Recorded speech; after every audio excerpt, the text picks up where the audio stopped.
వైసీపీలో నెంబర్ 2గా ఉన్నటువంటి విజయసాయి రెడ్డి ఇప్పుడు ఏమయ్యారు, ఆయన ప్రయత్నాలు ఎటు అనేదే ఇప్పుడు రాజకీయ వర్గాల్లో తీవ్ర చర్చనీయాంశమైంది. ముఖ్యంగా వైసీపీలో ఈ టాక్ ఎక్కువగా నడుస్తుంది.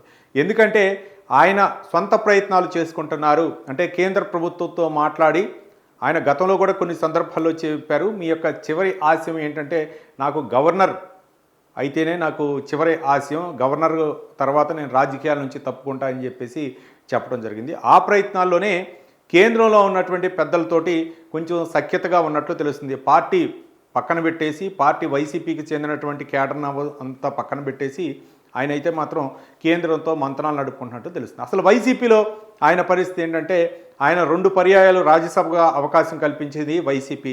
తర్వాత జగన్మోహన్ రెడ్డి తర్వాత సెకండ్ ప్లేస్, అంటే జైలుకి వెళ్ళినప్పుడు కూడా జగన్మోహన్ రెడ్డి A1 A2గానే ఆయన పైన ముద్రపడ్డది. మరోపక్క ఉత్తరాంధ్రలో పార్టీని బలోపేతం చేయడం కోసం ఆయనకు అక్కడ ఉత్తరాంధ్ర బాధ్యతలు కూడా అప్పచెప్పడం జరిగింది. అక్కడ కొన్ని ఆరోపణలు రావడం జరిగింది. భూ కబ్జాలు అవ్వచ్చు, లేకపోతే ప్రభుత్వ భూములు కబ్జా చేశారు, రకరకాలైనటువంటి ఆరోపణలు రావడం జరిగింది. అక్కడ ఒక మహిళా అధికారితో కూడా సత్సంబంధాలు ఉన్నాయని చెప్పేసి మీడియా ముఖంగా కూడా ఆరోపణలు రావడం జరిగింది. అవన్నీ అయిపోయిన తర్వాత గతంలో ఎన్నికల సమయంలో కూడా నెల్లూరు పార్లమెంటు స్థానానికి పోటీ చేయమని అధిష్టానం ఆదేశం ఇవ్వడం జరిగింది. అక్కడ వేమిరెడ్డి ప్రభాకర్ రెడ్డి ఒక బలమైన నేత పార్టీని వీడటంతో అక్కడ నెల్లూరు పార్లమెంటు స్థానానికి అయితే మాత్రం విజయసాయి రెడ్డిని పోటీ చేయమని చెప్పడం జరిగింది. అక్కడ ఘోర పరాభవం తర్వాత ఇంకా కొన్ని ఆరోపణలు రావడంతో ఉత్తరాంధ్రలో అక్కడ దేవాదాయ శాఖ అసిస్టెంట్ కమిషనర్కి అలాగే విజయసాయి రెడ్డికి మధ్య ఉన్నటువంటి సత్సంబంధం గురించి ఆమె భర్త ఏవైతే ఆరోపణలు చేశారో వాటిపై అయితే మాత్రం కొంచెం తీవ్ర దుమారం అయిన నేపథ్యంలో పార్టీ పక్కన పెట్టింది విజయసాయి రెడ్డిని అనేటటువంటి ఆరోపణలు కూడా వస్తున్నాయి. అయితే ఈ మధ్యకాలంలో జగన్మోహన్ రెడ్డి 36 మంది హత్యలు జరిగాయి ఏపీలో.